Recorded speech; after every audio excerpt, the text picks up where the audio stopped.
Welcome in to the CHGO Bears Podcast on a beautiful Thursday as we get ready for the Vikings. And we, if you are watching on YouTube live with us, you know that we have royalty to start the show. Good old number 46, a man that did not give two shits about his own body when he played football and just crashed into people at the highest level of speed he could possibly. The great safety, Doug Plank, joining us to start the show with my buddy here, Greg Breggs. Doug, we appreciate it, my friend. Good to see you. Well, thank you. That was way over the top. Not necessarily.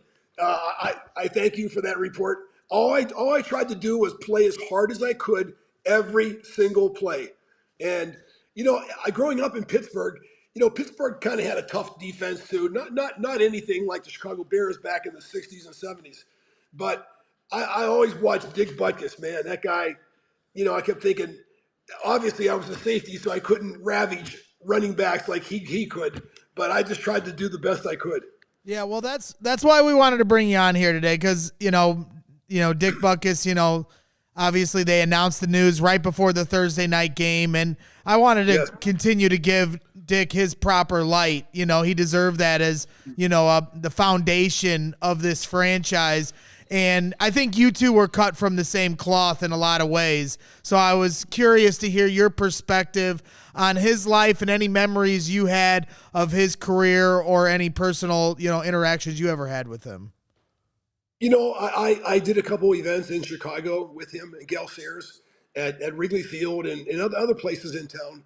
But, he didn't have a lot to say. He played in the movies and he did a whole bunch of things. But I don't think speaking was one of his things that he always wanted to do. I think it was his actions. He wanted to act rather than talk. And he certainly did that. You can do talking with your body by what you do. And you're out there running around, you're knocking people around. It's sending a message to the other team as well as your players. This is what has to happen. For us to win this game, this is going to be a beatdown. We're just going to start beating them, And really what's happened here in the National Football League, as far as I'm concerned, is that, players like myself, they're like banned out of the league now. I mean, I would be getting fined beyond my salary. And because that's the only way I knew. You and Dick Butkus would be arrested for what you guys were doing. It was so true.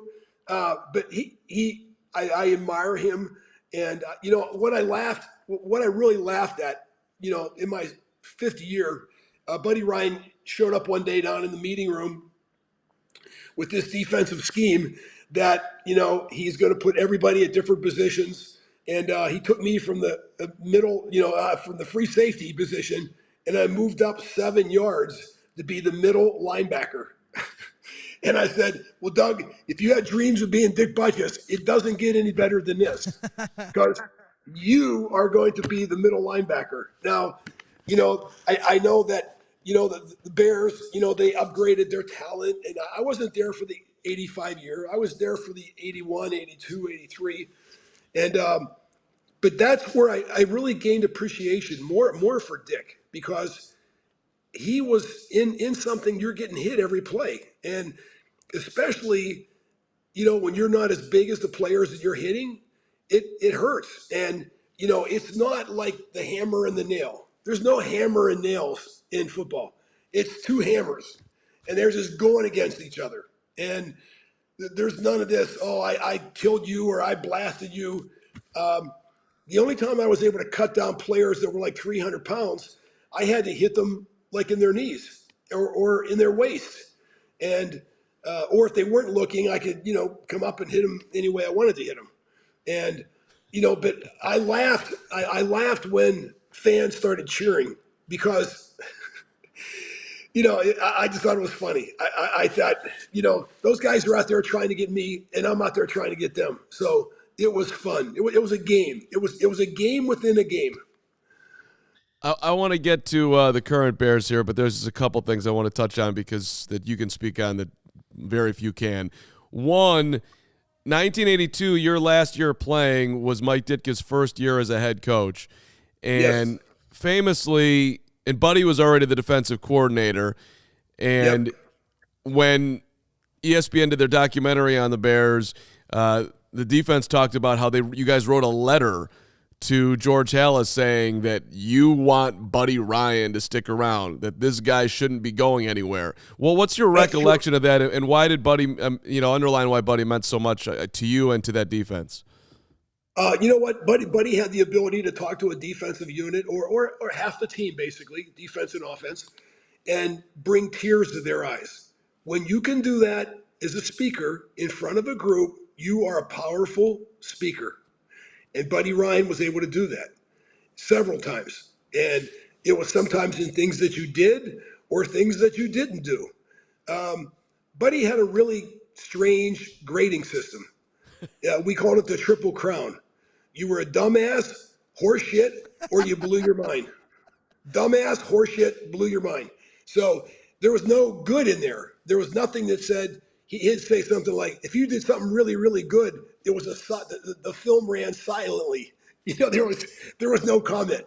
And Mike Singletary had the hardest time getting adjusted to that. He goes, Coach, what does that mean? He goes, if you don't know what it means by now, then I don't have any time for you. And it was tough for Mike really early in those years. When I left, Buddy had him replace me in the 46 defense. And from what I understand, Mike became very humble after that. He went in and had, I think, a couple talks with Buddy.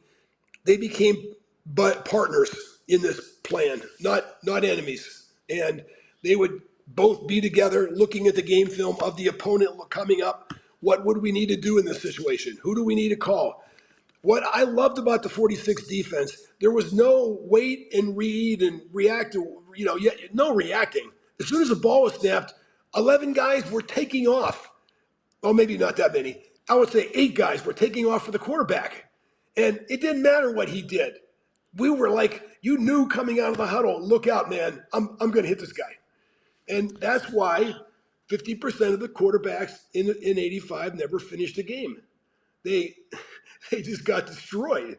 But I think Buddy, through his words and his actions, he created a group that was so happy to be with each other, always being in big huddles, holding each other, just crazy things like that, like going way back to, midget football.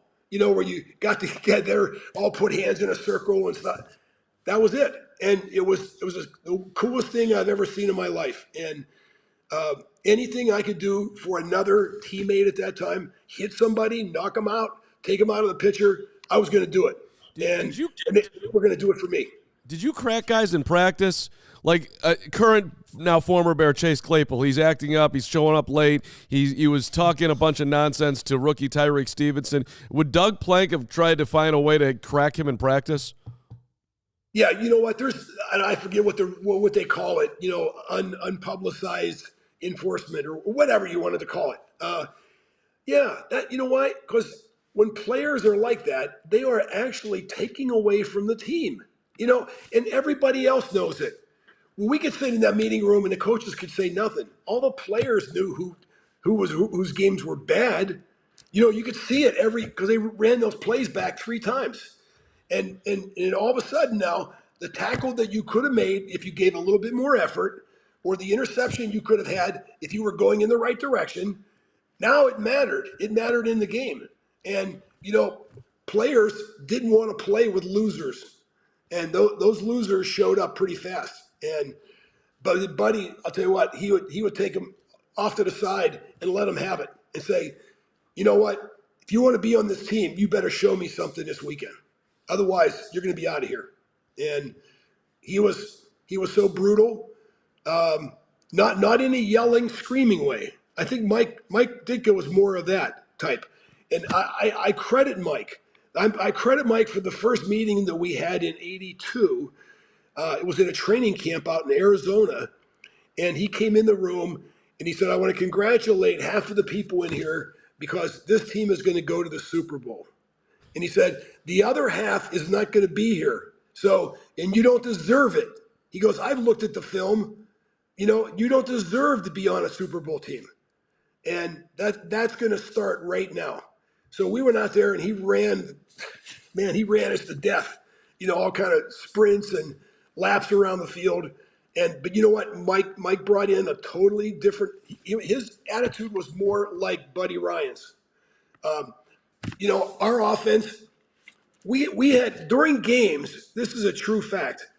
During games, there were players on our offense back then that would go into the locker room during the game and make phone calls to their girlfriends or their wives or whatever. And, a couple times the coach is like, where's this guy at? He's got to be in there. He's a receiver. We got to put him in the game. Oh, he's in the locker room making a call. That went on with total, there was no consequences. That was the coach just let it go by. Well, when you do that in front of a team, you lose all respect. And when that was happening, we're calling out Neil Armstrong right now. Neil ran a loose ship. Let's name names here, Doug. It's long enough. I think we can do it. Well, and you talk about the legacy, of Mike Ditka and what I'm curious about when you came in with, and you and Gary Fensick, obviously, people to this day talk about what you guys brought for this franchise, and it's still remembered very fondly. I mean, the 4-6 defense will live in infamy.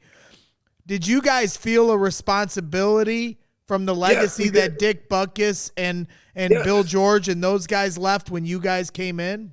No doubt about it. There's no doubt about it. And I remember even like the games that we lost, and it's hard to throw like 4 interceptions and win a game. So Gary and I started playing games within games. Who could get the most tackles? Who could get the most interceptions? Who could get the most knockdown of passes? We played games with each other. So it was like being at the playground out there the whole game. We're high-fiving each other. And guys on the other team are going, what are you guys so happy about? You're losing the game. I go, no, we're winning the game we're in. And it was hilarious. I mean, that was Tampa, by the way, too. And I really enjoyed hitting every person I could from Tampa. Who was your favorite type of player to hit on defense? Was it the wide receiver or the running back or an offensive lineman trying to lay you out? Yeah, you know what? There was I'm not going to tell you his name. It was a Monday night game, and it was in there all week before that. This Doug Plank was a cheap shot. And I'm not going to tell you the team either. And I just said, okay, that's fine. Okay, he's bigger than me. He's like 60 pounds heavier than me, and he's like 4 inches taller. I think I'm going to hit him during the game. Now, he was a guard, offensive guard. And this team ran like the run sweeps, which means the guard, when he's in his position between the center and tackle, he puts his hand up and runs around the end for B to be a blocker. So as soon as I saw this, when the play was they were all lining up, I learned this on my own. I'm not saying I had great coaching, but I learned this on my own. If linemen are leaning forward on their hand, they are not pass blocking. They are going to run a run play. They're coming across the line of scrimmage. If they are leaning back and they got their hand between their legs and they look like they're getting ready to back up, it's a pass. I don't care what happens in the backfield. We used to always try to run Walter Payton with run him on a sweep pass, but he threw the ball. And he never threw it back to our quarterback because they couldn't throw it as well as Walter. That's a sad statement. So, but all my point is, I saw them. He's leaning back. I go, oh man, this is going to be bad, because it was one of the. This guy was a guard, and so I saw him. Here's what you know too. If one guard is leaning forward and the other guard is leaning back, you can tell which way the sweep is going. It's going towards the guy that has his hand picked up for. You know what I'm saying? You could tell. Now, Nobody ever told me this. I watched end zone. I kept watching it until I'm not saying I was the greatest, but I showed up when that sweep came around that end. Believe me, I'm running 20 miles an hour. I knew the play. I just knew the play, and I ran up there and hit him right in the chest, knocked him over backwards on his back, and unfortunately, I broke his sternum. There's a piece of bone there. I didn't do it for to be a bad person. That was football, and I just felt like, if I'm like 60 pounds lighter than him and 3 inches shorter, can I not hit him during a play? While he's coming around the end. See, he came around the end and he cleared the tight end, and I was his worst nightmare.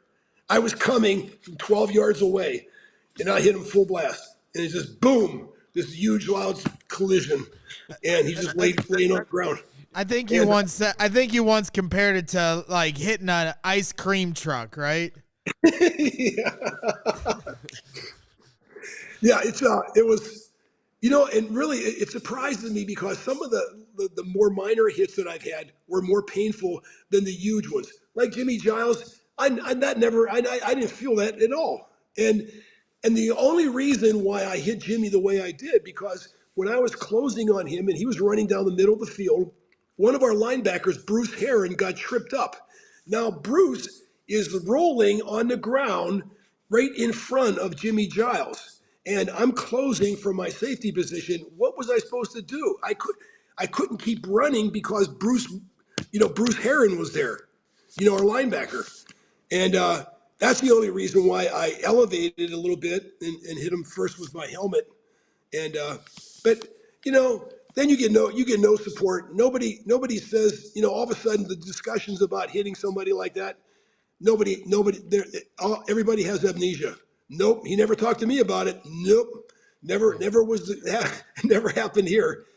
No coach, nobody else wants to be associated with anything that is bringing harm or injury to the league, and I totally get that. I totally understand that. But I just think that I was in a no-win situation, and I'd broken ribs from the week before, and I played. I was medically sedated for it, and I decided to play. Not mentally, but physically at a spot. And man, when you get broken ribs, I'm telling you, to laugh, cough, smile, have a hiccup, it hurts like you never can imagine. Yeah. It's like someone punching you in the gut. Well, Doug, I'm going to just title you as we take a little get our partners in here for a second, but one of the greatest lunatics to ever play the game of football is with us here on the CHGO Bears podcast, yes. And we appreciate it at the end of the earth. We're going to talk about the current Bears coming on back here, and also I got some Walter Payton questions as well. But I don't know if you use this, Doug, but you should, because you put your body through a ton. Sunnyside is your home for judgment-free cannabis shopping, a place where all kinds of visitors are welcome to explore, discover, purchase a wide array of high-quality products. Sunnyside has everything you need to elevate your football season, really just elevate your comfort in your life. It's Illinois' favorite dispensary. There's the Mindy's, the Good News, the High Supply. What's High Supply, you ask? High Supply offers quality weed that's always available. Buds are expertly grown, lab-tested, available in vape carts, vape pens, flour, popcorn, shake, pre-rolls, shorties, and Lawrence Benedetto's favorite, the concentrates. He loves that. I do? You do. Okay. At least today you do. Through August 15th, through October 15th, thank you very much, which is 3 more days you have for this particular deal, and there'll be more coming. But through October 15th, head to sunnyside.shop, use the code CHGO25 at checkout, and you get 25% off your total order, 1 use per customer. It's not stackable with other promotions. It's not only for new customers. Anyone can use our code. Pick up everything you need to elevate your football season. You have to be 21 or over or an Illinois Med card holder.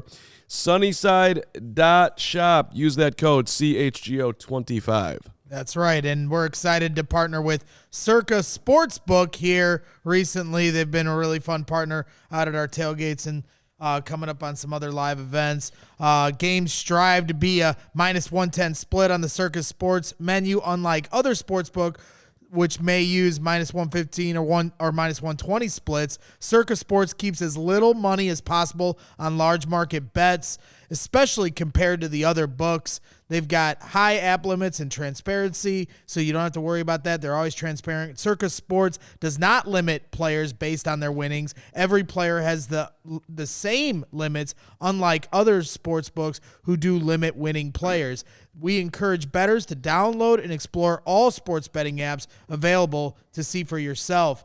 Go ahead, compare the lines from each sportsbook and see what you find out. Circa Sportsbook's always on top. They've got great customer service. They are real people behind the Circa Sports brand who resolve issues in a timely fashion, unlike other books who use chat bots. They're there in person. All aspects of the app are being run by the same team that runs the main Circa Sportsbook at Circa Resort and Casino in Las Vegas. We all seen the pictures of the giant TVs in the pool. Can't wait to get there one of these days. So download the Circa Sports Illinois at circasports.com/Illinois-app to sign up today. Also be on the lookout for Circa events, watch parties, and tailgates. Like I said, coming up here this Sunday when you come to our CHGO Bears tailgate at the corner of Wabash and Cermak. So if you or someone you may know have a gambling problem, call 1-800-GAMBLER, 1-800-426-2573, or text GAMB to 833-234, or visit areyourreallywinning.com. Love our friends at Circa. Looking forward to seeing them out there on Sunday. Looking forward to seeing you out there on Sunday. All right, we'll get back to your experience on the playing field, Doug, in a second. But when you look at the Bears, I know you're, a watcher, a diehard, rooting for your former team. They're sitting here at 1-4.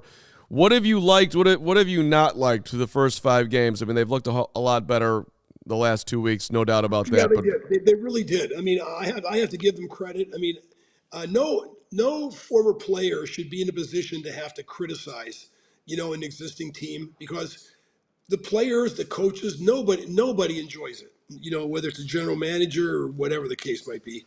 And I really think the way they've been playing the last couple of games is an example of what they could be. And is there still some issues on that team?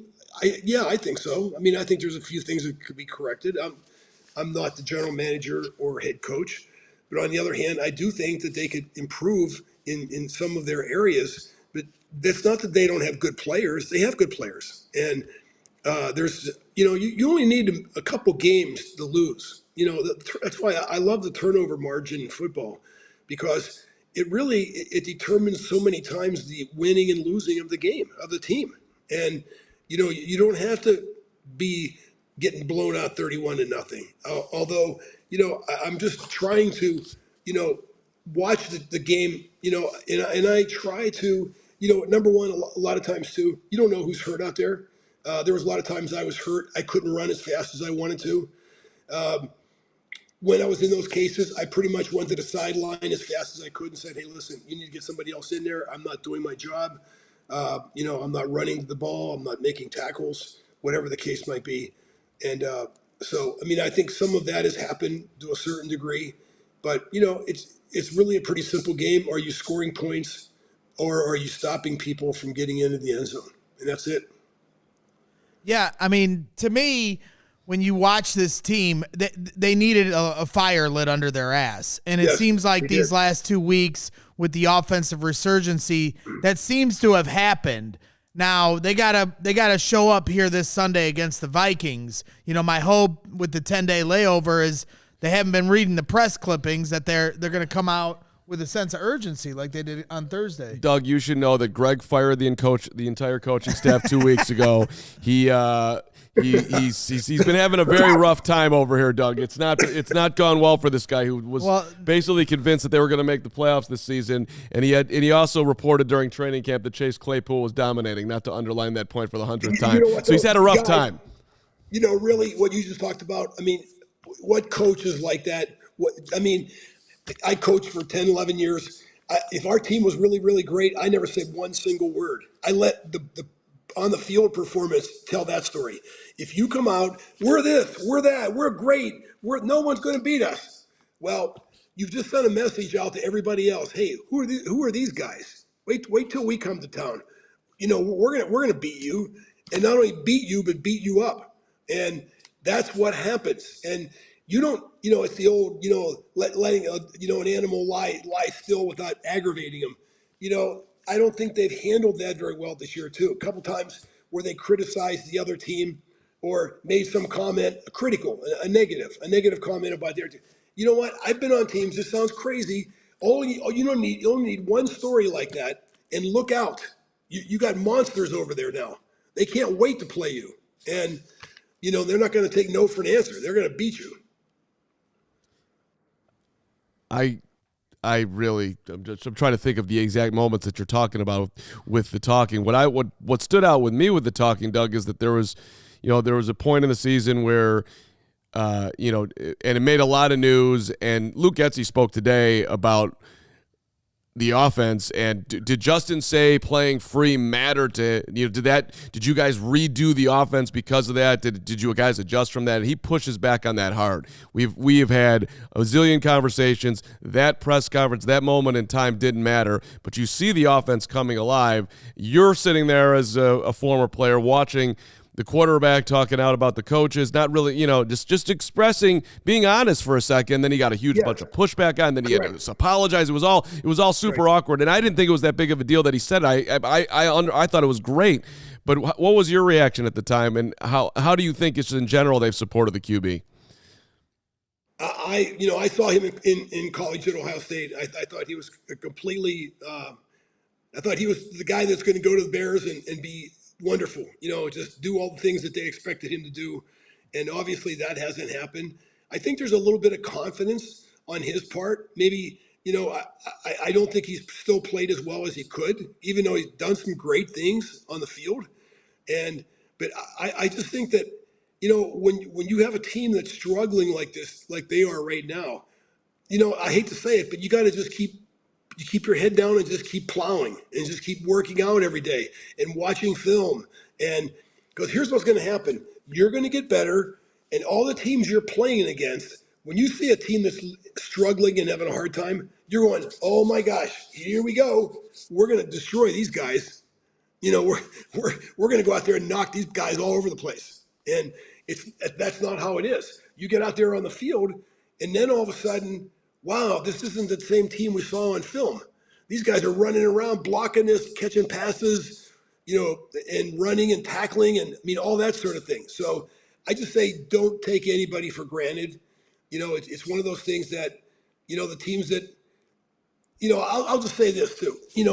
When they had that winless streak, I truly believe in my heart, it's harder to go winless than it is to go undefeated.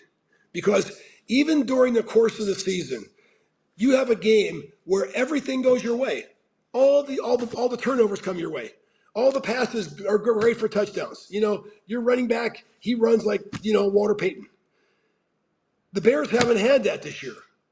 And I just keep wondering for that game, when's that going to come? But I'll say this, over the last couple of weeks, it's gotten a lot better. It's gotten a lot better. And you'll see things on the field that you haven't seen before, like guys chasing guys down from the other side of the field, that were like on the left end and they ran across the field to try to tackle somebody. Here's one thing I don't understand though, and this is truer in college than in the NFL. If you have a short yardage situation, you're on third down, because NFL, the whole game is built on third down conversions. If you can do that, you're going to score touchdowns. You're going to get field goals. You're going to do all those things. Why do the Bears constantly, when they need short yardage for a third down, 5 yards, 3 yards, why do they continually run into the short side of the field? Now, I realize it's only like an 8 or 9 yard difference from the other side. That's huge. And it's so hard to go over there. We never, in college, we never went to that weak side on third down. It's too easy. And they do it, they get stopped, and then they run it again, and they run it again. I just think, when a play isn't working for you and you're still running it over and over and over again, that's laziness by the coaching staff, because they're just calling the same play. They got their sheet here, they got their sheet, their boards, whatever they call them, like this. All the names on it. Oh man, okay. Hey, let me tell you, this is third down. I don't want anybody else to hear this. You know what? If you're getting your butt beat 21-0, I don't really care about this. I'll broadcast anybody who wants to hear the play I'm calling. You can hear it because it doesn't really matter at that point in time. Well, Doug, for years they would tell me I couldn't record before I was in media. I couldn't record plays at camp, and everybody would be like, "What are they hiding? Nobody wants these plays." So true. So true. Yeah. So what's your temperature on this coaching staff? I think we're all rooting for everyone, players and coaches, to turn this around. But there's just been some things that are red flags to me, and one of the bigger ones with Matt Eberflus is through the losing, he would come to the podium after games and start with the positives. And for me, I think I prefer a coach that's a little more hardline, that isn't going to try to sugarcoat it, and maybe they're going to turn the corner, and I'm rooting for that. But where do you stand with this coaching staff, from what you're seeing from your vantage point? I would have to agree with you 100%. I think that we were told before the season began, oh my gosh, this is going to be the best ever, the greatest ever. We're just going to come out and just run over top everybody. And it didn't happen. So when you say that and you don't do it, there's a lot of expectation. And then you get criticism also. There's people out there that say, no, that they can't do that. That team is not capable of doing that. And I don't know how the media is there in Chicago. If it was the same as when I was there, they're not cutting you any slack. I mean, till you start winning games, what do we want to talk about a great Chicago Bear fan? It's our game, going to the games and, all those sort of things. But I really have been impressed, like I said, with the last couple of weeks. So I've been seeing things that I haven't seen before. Not necessarily touchdowns or any, but effort, and picking up big yardage at times. Doug, if you saw George Halas back in the day in the hallway, would you say hello or would you kind of growl at him? I would probably say, hi, Mr. Halas, and just put my head down and walk by him. Okay. In fact, that's what I did. I didn't really know. I don't think I ever had a 5-minute conversation with him. Not that he was very ordinary person, very down to earth. And he came in one time, this was about my 5th year, and this was training camp. And it was like the first day of training camp, which I thought was pretty special. And he came in and he introduced himself as the owner of the team. And you know what? To me, I don't know. The more things that you can tie into that will propel somebody to play better or play harder, let's do it. And I thought him coming down that day, and he shook hands with everybody and all that sort of thing. You know what? I think you just felt better about playing for the Chicago Bears. Did you fear him? No, I didn't fear him because I already knew I could get cut at any moment. When you're a 12th round draft pick, what are they going to lose? That was. Yeah. In a lot of offices around the NFL, the secretaries and janitors pick all the guys over 10 rounds. And that's a true story. And I don't think scouts even want to be bothered with it. And your rookie year was 1975. You're a 12th round draft pick. Yeah, do you remember what you made? With my bonus, which was $2,500, I made $17,000. $17,000. Wow. Yeah. Can you think about that? That is insanity. And then, do you remember the most you ever made in one year? Yeah, I made $100,000 my 8th year, and $100,000 in his 8th year. Yeah. Take care of the NFL vets, man. Yeah. That is, you're obviously, you look like you're doing well for yourself. Right. Though, you didn't get rich playing the game. That's the point. We wanted to. That's the point, man. We wanted to spotlight, Dick Butkus a little more. I felt like everything happened so fast with the game. Then the Bears win, and we obviously touched on it, but I'm happy you were able to come on and shed some light. But we always want to give those roses when they're deserved and give them to you as well, Doug. You've become a good friend of mine here the last few years, and I'm honored to say that. But I want to continue to give you the roses. There's so many people here in the live chat that your career meant so much to them and is the reason they're a Bears fan. So getting your perspective is refreshing. Would you ever want to, like, if the Bears invited you, would you ever want to speak in front of the team? Yeah, it would be. I mean, you know what? It's the relationship, though. When you're a player on the team, you're a player on the team.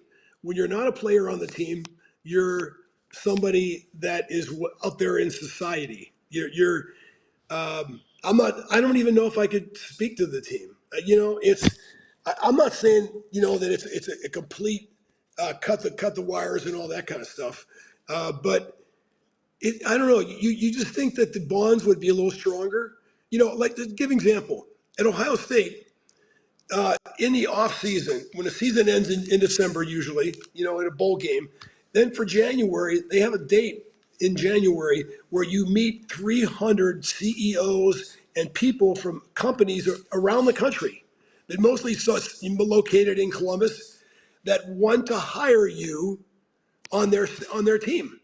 And they come in and they give talks and they have workshops and they have all their products are all laid out.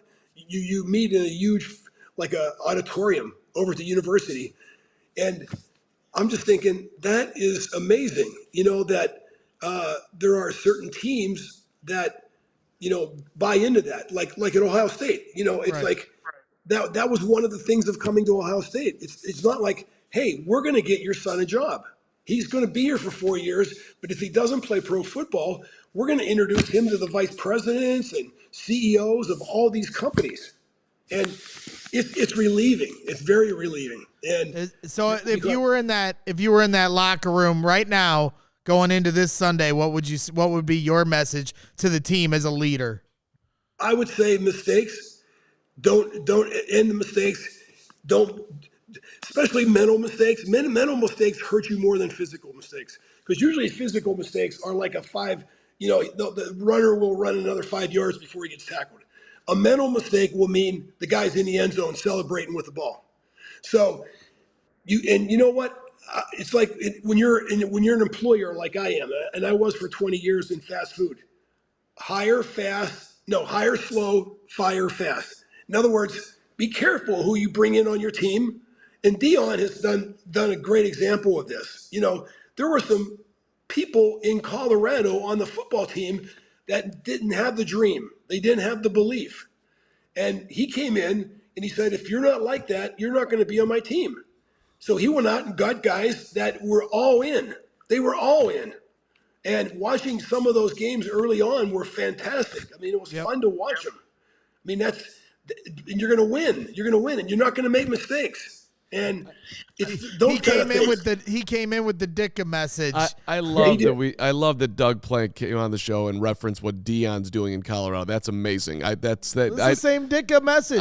Half of you are going to be on this team winning a championship. The other half of you are going to be gone. I don't know what's going on behind the scenes over there, Doug, but Matt Eberflus has been looking for somebody to be a defensive senior analyst. Are you available? You know what? And I see that situation from afar, and I'll just say this. I'm not bragging, but someone like me or Gary Fensick, we could make a difference. We can make a difference with these players, because we could talk right to them like, hey, listen, we're player to player, and what you're doing is just not get it, and we could give them a lot of tips. But you know what? I don't see any. There's no program to reach out to me or Gary or anybody like that. And I'm not saying there should be. When I had problems at my company with Burger King, I was very careful with who they spoke to, because I didn't want poison going into their ranks, and in talking to the employees. But you know what? It's more than X's and O's, and your coach can't get up there for 25 minutes and say a bunch of F-bombs and say, okay, let's go get them. I'm sorry, that's disrespectful. You feel like that's what you think of us? It's a special decision, and you need the right guy there. And I'm not saying they don't have him, because, I know I've heard nothing but good things, but I just think this thing could play out, and whatever they decide to do at the end of the season. Doug, we really appreciate the time, and I'd also like to thank you for your service at Burger King, because as a kid growing up on Skokie Road, I still maintain the Whopper Jr. or the Whopper, not to take the Jr. out. Whopper with cheese is the greatest fast food sandwich. Don't care what anyone says. Thank you so much. And more importantly, thanks for being here and thanks for everything you did on the field for the Chicago Bears. Thanks, guys. Really appreciate it. Appreciate you. Talk to you soon. The great Doug Plank with us here, who Braggs, are you taking that tape and delivering it to Matt Eberflus? Yeah, absolutely. Because somebody needs to get him in that locker room, speak to the team. And he's got the energy. He makes me and Karm look calm. So that that just goes to show you how high energy he has. I love Doug Plank. All right, another guy I love he's short on time, so let's bring him in. Yeah, Adam Hoge out at Halas Hall. Hoge, I think. Hold on. You understand I have to do like 4 things, right? No, give me a minute. I don't we understand don't what understand. you Why not? We do this every week. Just give me a minute to get him on screen here. Well, we will bring him on, and when you're ready, we'll talk to him because I'm excited to hear about what he had to say. There he is. From Halas Hall. There it is. What's up, Hoger? What's up, guys? Good stuff with Doug there.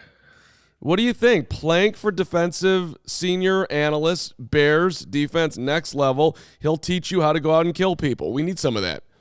I'm trying to just figure out where on the list of most overrated, most over talked about conversations regarding this football team that we've had over the last decade or so, where this senior defensive analyst conversation comes in. It's unbelievable. But we just hired him for him. Like, we're done. We don't have to talk about it anymore. Hire Plank, be done with it. Once again, the person doing that job is analyzing advanced opponents. Yeah, that wouldn't be Doug's job. Doug's job would be to just get the team riled up when they run out that tunnel. Doug could do different job. He'd look at advanced opponents. He'd say, "Go in there and kill that dude." That's all you got to do. That's what we need. I don't think this is a good idea. Why complicate things? Let's just simplify it down for this group. All right, back on track. I listened to Luke Getsy. I listened to John Hoge. The only thing that stands out to me, Hoge, from today's pressers is that Luke Getsy is pushing back hard that Justin saying anything at the time about wanting to play free has anything to do with the fact that the offense has turned around. He has been asked that numerous times, like, no, we talk all the time. Get that out of your head. That had nothing to do with anything. Did that stand out to you at all? Yeah, it did, and I found it kind of awkward. I don't really – it's definitely fun. I file it under the category of things that – I don't really understand why there needs to be pushback from the coaches on it. Like, I don't see what's wrong with being like, yeah, it was a great collaborative discussion that we had. It's always good to hear your players' feedback, and we addressed it, and the results have been better. Like, I don't see why it's a big deal. I thought it was a fair question from Mark Grody today. The other thing I found interesting, and I, for a split second, debated, chiming in with a follow-up on, but then I was like, it really just doesn't matter. Like, he basically said they didn't have that discussion privately. Yeah, he did. They did. I mean, Fields said they did. Fields was like, yeah, I voiced this to my coaches. So I don't know. Maybe it's not worth rehashing. Maybe it doesn't matter. But yes, I did find that response from Luke Getsy today just a little odd. But that's it. I don't necessarily think it's a big deal. I just it was a little weird. Defensive is the word that. I mean, if we're you don't need to be defensive about this. Yeah. My quarterback wanted to do things a little bit different. We adjusted. It was great that we had that moment where we, figured out some things that could work better. You asked him about cadences, which has gotten better as of late. I think, by all accounts, that the Bears are at least more in sync with the offensive line. Why was that top of mind for you? Well, just because I think it's been a big deal so far this season. I think it's led to a lot of unnecessary penalties.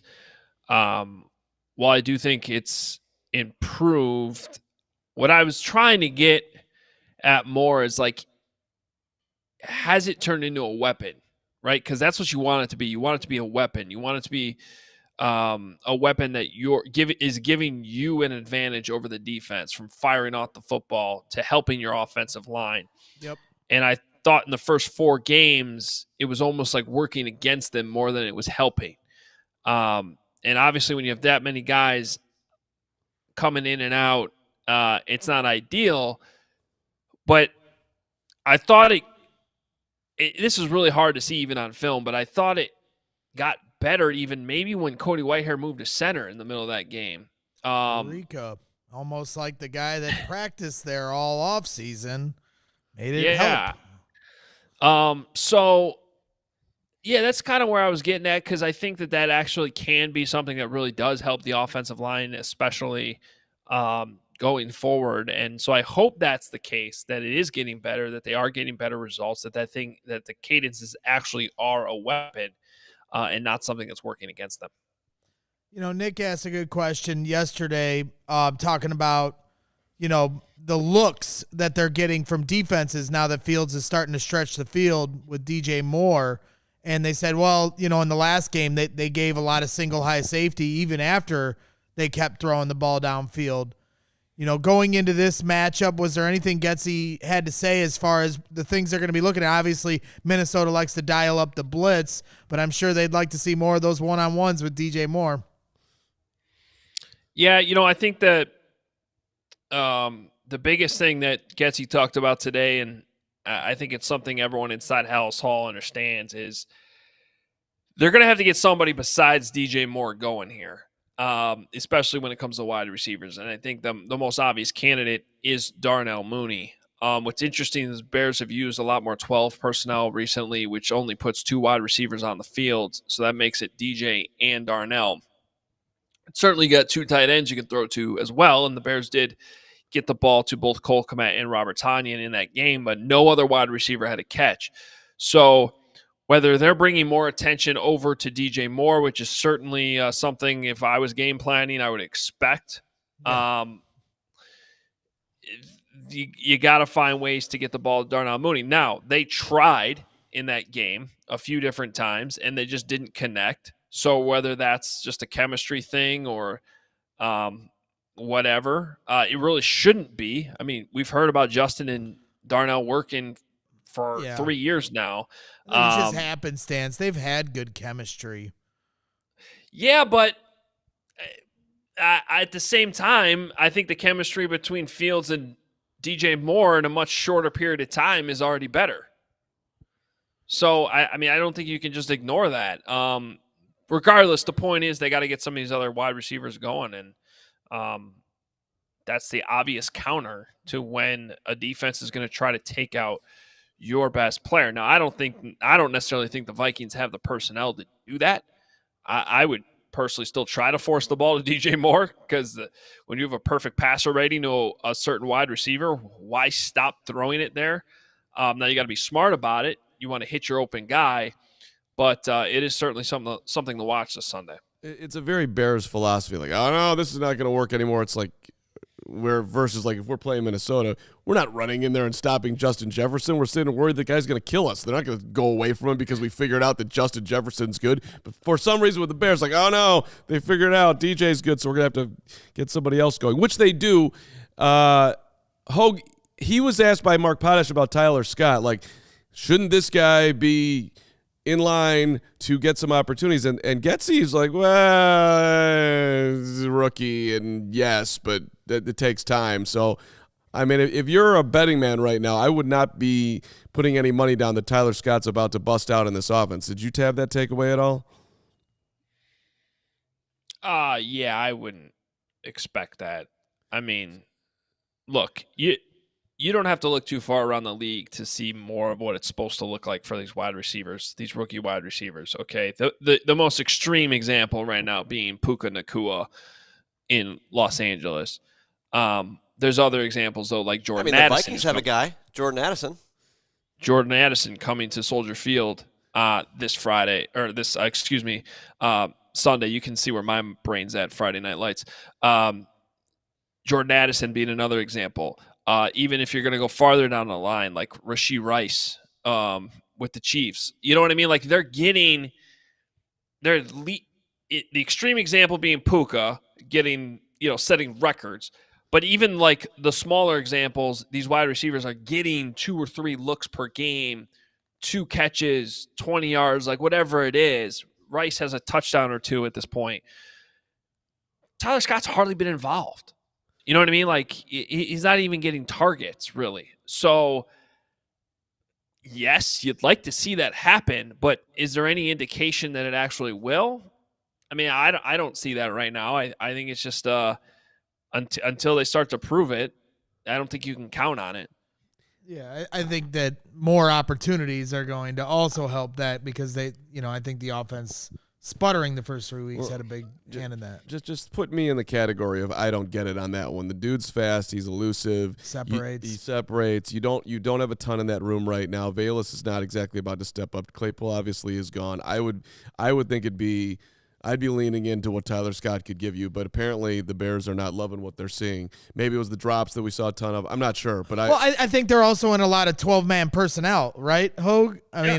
I think that's the other aspect of it. They're bringing 2 tight ends in more here the last few weeks, and that's helped give some good pockets for Justin Fields. Usually it's the T word, trust. Oh, yeah, that makes sense. All right, anything else that stood out for you today? Yeah, the thing I want to ask is about the injury report real quick because it's a laundry list. It's a long list. Any updates you have for us on guys that are going to be playing? I'm really hoping to see Kyler Gordon out there. Yeah, well, it's illegal for me to tell you anything I saw at practice. They will carry me out of this room. Nothing you saw at practice. Out of this building in handcuffs. No, they won't do that. No, it's a long list, but I actually think it's a more positive list than negative, if that makes sense, because a lot of the names. Part of the reason why it's longer is because you had guys return from IR, and so they get put on that list when they didn't have to be on that list earlier. Hearing John Hoke talk today, I think you definitely got Jalen Johnson back this week. You definitely have Kyler Gordon back this week. Nice. It was sounded a little bit more iffy on Eddie Jackson, which I think is a big one to watch over these next few days. Not necessarily worried about Cole Kmet and whatever Braggs did to Cole in studio. I didn't do it. Don't forget Karm's little mishap during our interview with Cole. Remember what he did? Where he was like, Cole's missing? What, he made him sing? No, remember he said something along the line. Yeah. You misspoke at one point, and you jinxed him. Oh, yeah. Yeah. Remember? And it made Cole uncomfortable. That's on Cole's you, man. missing for Sunday, and everybody's like, whoa. You don't remember. Karm doesn't remember what he did yesterday. Are you talking about when I confused him for Khalil Herbert? Yes. Okay, you jinxed this. This is your fault. Okay, this is moronic conversation. Keep going. I mean, that's pretty much all I had to say. I threw him under the bus. Okay, that's fine. All right, Hoge, I know you got to get out of that room, but I do want to just underline, they love Terrell Smith, right? We're going to see Terrell Smith. I think they like the early return, sure. Yeah. But, okay. I think you're going to see a rotation at cornerback. I think he's going to play. If you see a rotation, then I think that says a lot. But that's still a wait and see thing. I do have that high on my list of things that will be interesting to just see how that plays out on Sunday. Okay. All right, brother. Great seeing you. We miss you. We missed you desperately yesterday. All right. Yep. The rumors aren't true. I'm fine. I'm good. And I'll see you guys tomorrow or something. Or maybe never. See you later. See you for pregame on Sunday at the tailgate. Let's go, Bears. All right. Hoge out at Halas Hall, and we've got a hard out on that. So, Braggs, you should tell us what's going on in your world. I'm always going to tell you what's going on because Karm never knows what's going on. And when I know what's going on, I'm going straight to my guys over at Foco. Make sure you use the code CHGO on all non-presale items. Get fitted out in the best sports gear around. Hoodies, shoes, signs, bobbleheads, and everything in between. It's playoff baseball season. Get your Aloha shirts. Diamondbacks fans, congratulations to our All-City friends across the nation. They're going to the NLCS, baby. Yeah, Straw hats, polos, bags, everything you need for a game. Not the Dodgers, though, because all they do is choke unless they get their Mickey Mouse championship. Set decorations like you see here in front of you. The sweet Walter Payton stand-up, Justin Fields bobblehead. Foco has donated a few awesome pieces for our sets, so go show them some love. Check out Foco.com or click the link in the description below for all non-presale items. Use the promo code CHGO for 10% off. We also love our friends at Circle K. We've been excited to partner with them for a while now. It's just been an awesome time stopping into your local Circle K where Braggs is getting his Dr. Pepper Zero Sugars. Diet Dr. Pepper Zero Sugar. Yeah, and your Pepsis and all that. Check out Circle K for the best coffee, beer, snack selection, the premium gas, freebies as well that they're making available for you. It's America's Thirst Stop. They've got a new free membership program. You're going to save 25 cents per gallon on your first 5 fill-ups. So if you become a member there, 25% off on your first 5 fill-ups. That's awesome. And get every 6th free on selection of Circle K products, pizza, coffee, the fountain drinks. Join the Inner Circle for free. Download that Circle K app today. Terms and conditions apply. It's all at participating locations. Visit CircleK.com for details. But just remember, we're hooking you up here. 25 cents off your next 5 fill-ups when you go do it at Circle K. That's an awesome deal. So you listen to the show, you get value with our partners. There you go. Thank you to our friends at Circle K. That's right. I don't know. Jake might be in a meeting. He did have a surprise for us, but I don't know. He might be busy. Yeah. How about a diehard rate? Anyone? Do you know what the surprise is? Because I didn't know there was a surprise. He said he had a surprise. I don't know what the surprise is, but I will tell all you guys now is as good a time as ever to become a diehard here at CHGO Sports, especially here with CHGO Bears. We, you get a discount on the tailgates we talk a lot about. Got one coming up here on Sunday at the corner of Wabash and Cermak. 3 more to go. You get all you can eat, firewater barbecue, delicious food, mac and cheese, wings, pulled pork.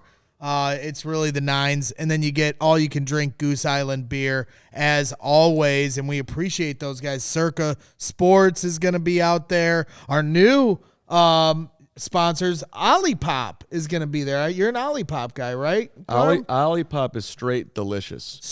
Delicious. So if you're not looking to drink before the game and you just want to have a nice Olipop, we're going to have all the Olipops you can drink.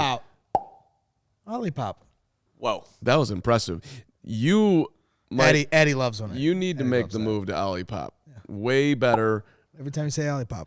Healthier for you. I love our friends at Olipop. What's wrong with this? This isn't okay. Olipop's healthier than this. Olipop is 1,000 so you're times selling me on it. I like this. Yes, and you'll love it. Yes, so become a diehard. Discounts on events like the tailgates, like we said. You get a free shirt out the gate. If you go to chgolocker.com, you can get discounts on all those shirts in the future if you become a diehard. We got happy hours where we hang out in a Zoom. Gary, I know he's saying in the chat, let's get one on. Karm was literally just saying 2 days ago, when's our next happy hour? So we want it we're going to try to schedule one as soon as possible for all our diehards. That's exclusive to diehards. So that's kind of the stuff that you get, a lot of different advantages, including Adam Hoge's newsletter that he puts out weekly. I have a meeting with upper management today on a couple of things, so I will be tackling the next diehard. So okay. Final thing before we go, we got a hard out. We got the Cubs coming up, but I did want people to understand where my headspace is at. If you'll just bear with me, because I'm not going to be on the pregame show, and Thursday Night Football is here in a few hours. So I just want people to understand we are rooting for the Chicago Bears to win football games, but there are other games to pay attention to if you're a Chicago Bears fan and want the best for this future. So for the future of this franchise. So if you'll bear with me, and my guy Lawrence going to pull this up. We got the Panthers first off, we got Thursday Night Football, Broncos at KC tonight. So that's very important. 1-win team. Go Broncos. We got Panthers at Miami. Obviously, they're going to get doused and move to 0-6. Patriots at 1-4. They are at Las Vegas. Need them to lose, Karm. Cardinals. These are going to be tough games, but you never know. You want the Patriots to win. You want the Patriots to win. I'm sorry. I'm just trying to run through this because we got, you got Cubs coming up. Cubs not coming up at 1:20. They're at 3 today. Cardinals at Rams. So all these 1-win teams. We got a 1-win with the Raiders. Now we need the Raiders to lose. So We got some things in the workings here, but it looks like the Panthers should fall to 0-6, barring some miracle. And then obviously you want the Bears to win. You want the Bears to win this week, but at some point we need the Vikings to get back going after they play the Bears, just to get one win out of the way, just to separate that gap with the Panthers at no wins and then the rest of the 1-win teams to 2 wins. So there's a lot of different games that you should be fully invested in as a Bears fan, rooting for the failures of other teams. Right. Thank you for This is a much more fun tank watch is the point. Like, people get so mad when you say the T word. But this is a fun tank watch because we're rooting for someone else's tank, not our own. You know what I'm saying, Karm? I do, Greg, and I think it's excellent that you underline that. I think it's bringing you more comfort into your football season. It just makes me more invested in the other games. My fantasy team's gone to shit for the second year in a row. So I want to get invested. Fill out your roster. Yeah, I'm busy. You know, I got a lot of things going on. But it's fun to pay attention to these other games and root for the failures of these other teams. Herb Howard's in the chat. All valid points brags. And if Herb is saying I'm making valid points, I'm literally going to write that down in my calendar. I finally made it. A valid point per Herb Howard. I'm literally going to screenshot that. I'm going to tweet it out. And every time I make a terrible point, I'm going to use this screenshot as my proof that I make valid points. I mean, I don't want to be the hater on this show, but yes, you do. But you underlining that it's good for these teams to win seems so unbelievably overly basic that I just can't feign. Well, I want to give people the rundown of what to watch for. Okay, it's just so we're all on the same. It's a good underlining. How many games are in an NFL season?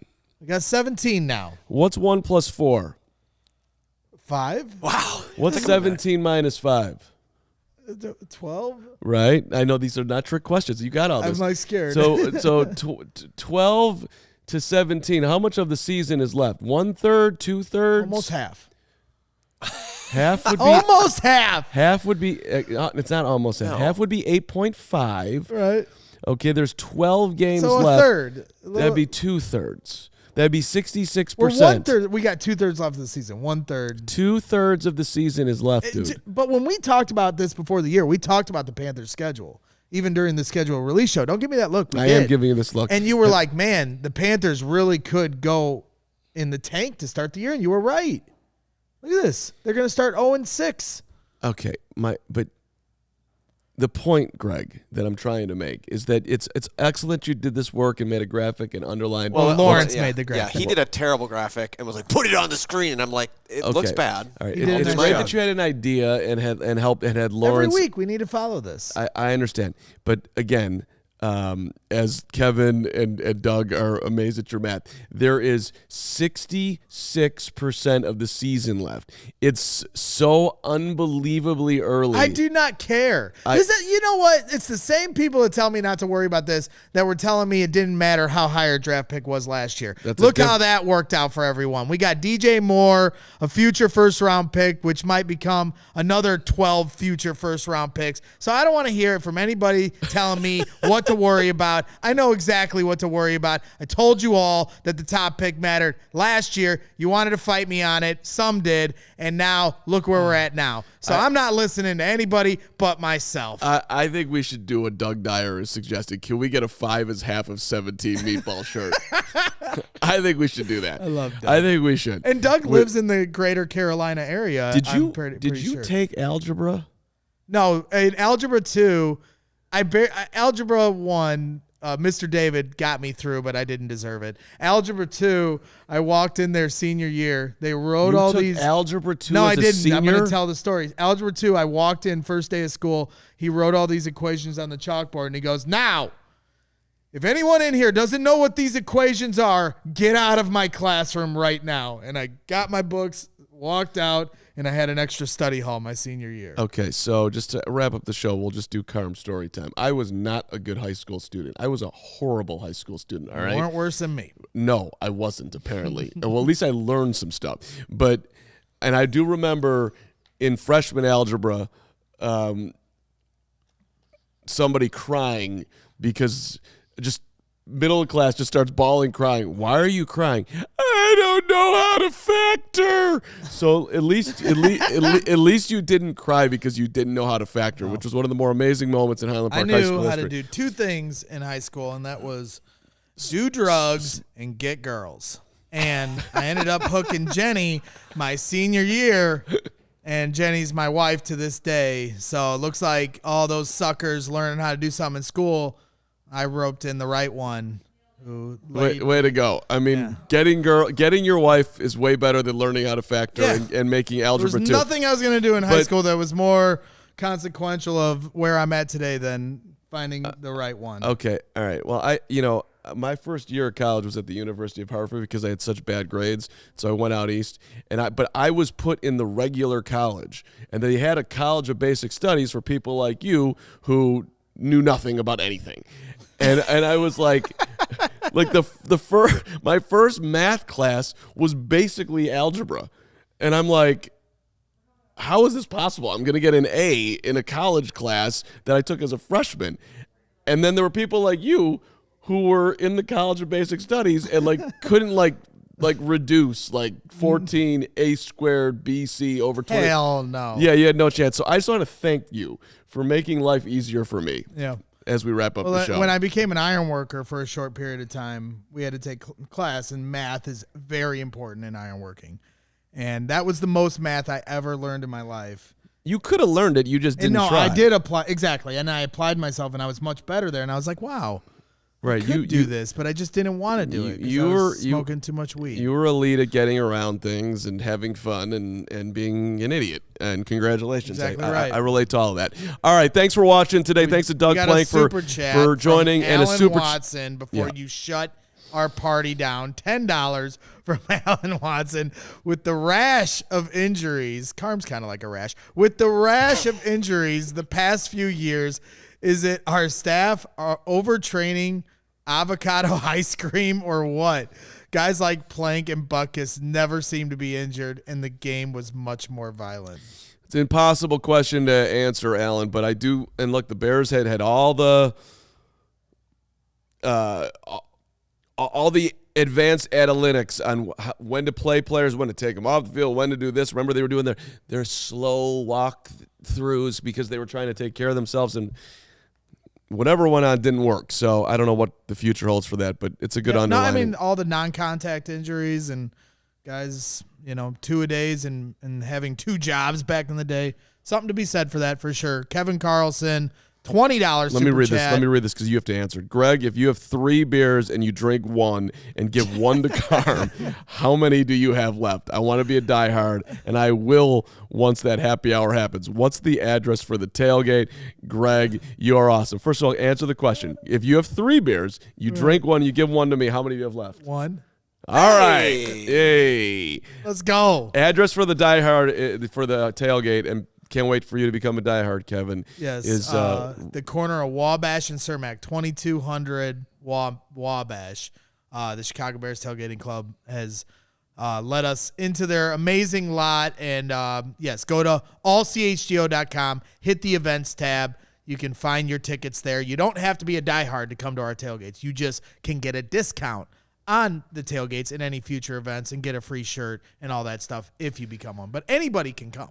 Just go to allchgo.com, find the tickets there in the events tab. All right, that'll do it. We will see you tomorrow with the Bears brothers, Will and Nick will be on tomorrow, and then pregame on Sunday at 11. We'll be at the tailgate at 7:30. At least Braggs will be. I'll be there at 8:30. You will be there at 7:30. I will be there at 8:30, and I look forward to being there at 8:30. And, hey. We're going to have plenty of tents for anybody coming out. I know there's, weather in the forecast, but let this bricklayer tell you, never trust the forecast. Never trust the weatherman. And also, what does rain matter? It's just going to get you a little wet. Trust the bricklayer. We got plenty of tents. We're going to have vibes are included. Just come on out. Have some fun. Thank you to everyone in the chat. Rain? No. Rain in the forecast doesn't mean it's definitely going to happen. Yes, hit that like button on your way out. Doug freaking Plank. I'm kidding. I'll be standing in the rain with everybody. Let's go. We got tents, okay? Doug freaking Plank joined the show today. Thank you to Doug Plank. Please hit the like button for for Doug. And subscribe. We're like and less than 400 away. We are from close 40,000. to hitting 40,000 subscribers on YouTube. Please tell your daughters, tell your mothers, tell your friends, tell your family. I don't know. Remember what Hawk Harrelson said. Stop talking. Thank you, Brandon, for your I love this show comment. It makes our day to see that type of appreciation. We appreciate you back. Have a great rest of your day. I'm back at 2 with CHGO Sports. Me and Kevin Kadick and Lawrence. We'll see you in a second. We all silly like the mayor.